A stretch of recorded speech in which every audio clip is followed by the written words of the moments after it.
Thabazimbi in Limpopo celebrated the handover of the land that they promptly announced that they would also use it for community empowerment through business.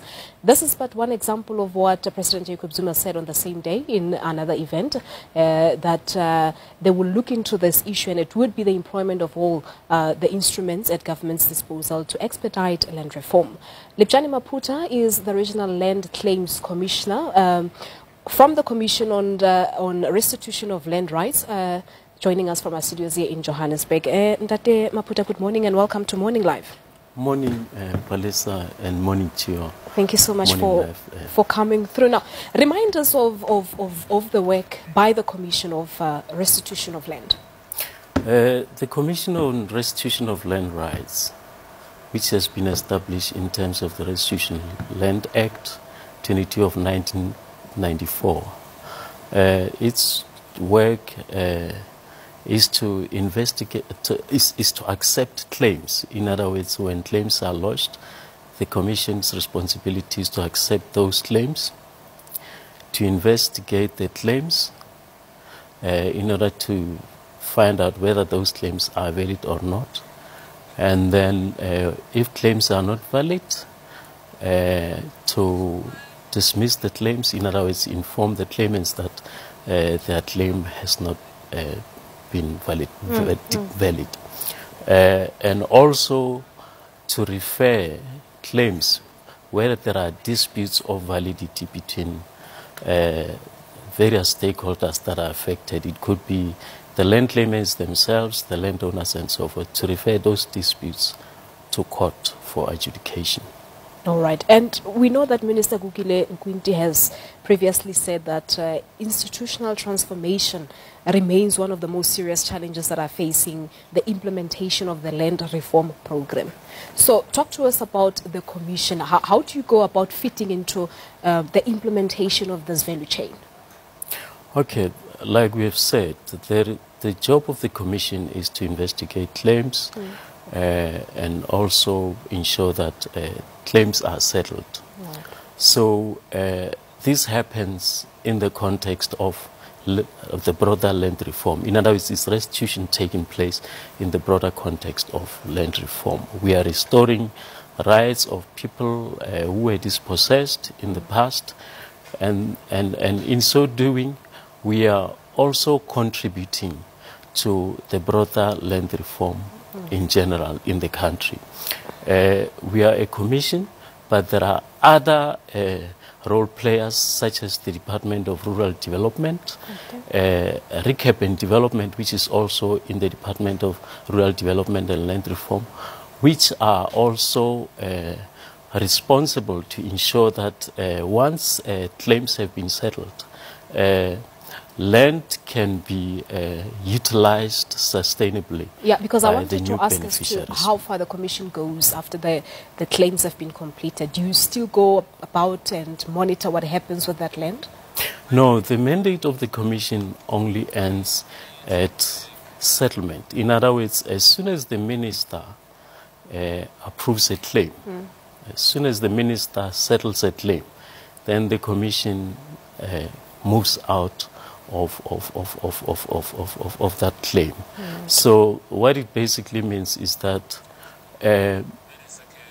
we are only responsible to ensure that people are restored to the rights which were lost as a result of dispossession. All right, let's just simplify it and take the Thabazimbi case as an example for us.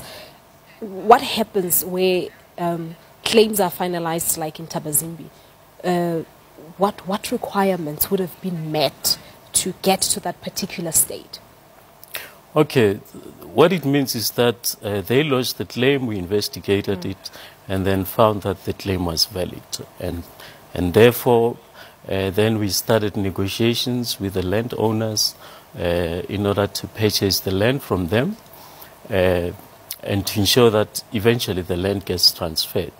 And what actually happens is that you find that some of these transactions are big and complex, and therefore if you don't take claimants and walk them until they are at a point where they can be able to utilize the land productively. Then it becomes problematic. Yeah. So in certain cases, we buy this land or these farms as going concerns so that production does not stop. So to ensure that production does not stop, we make sure that we also assist claimants by advising them on how to access recapitalization and development, which is in the department, and also ensure that where necessary, strategic partners can be roped in to assist claimants in such a way that eventually skills can be imparted to these new claimants. And so I would want to believe that access to finances is one of the major challenges that they face post, the claims. Indeed, and that is why there is what we call recapitalization and development. That recapitalization and development consists of grants which are given to these claimants after land has been given to them, so that they can use that money, that finance, to continue with the business of the operation without disturbing the land use. All right. So how long will it take for the land issue to be resolved, and the challenges? We've just mentioned the issue of finances, that it's obviously quite a huge challenge. But talk to us about the challenges as well as how long it takes for the claims to be finalized. The claims are difficult.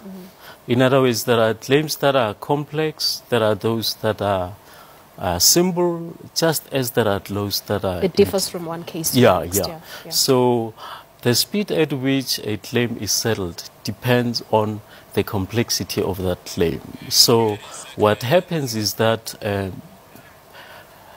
we often encounter challenges in the process of settling claims, and that is why in certain instances it takes forever time to All right, due to time constraints, we'll leave it at that in Ntate Maputa, but thank you so much for your time. Okay. Thank you very much indeed. There you have it. That's Lepjane Maputa, the Regional Land Claims Commissioner from the Commission on Restitution of Lands Rights, talking to us about the issue of land redistribution. Well, it's 8 o'clock. It's time for your 8 o'clock news bulletin, and Leanne is standing by.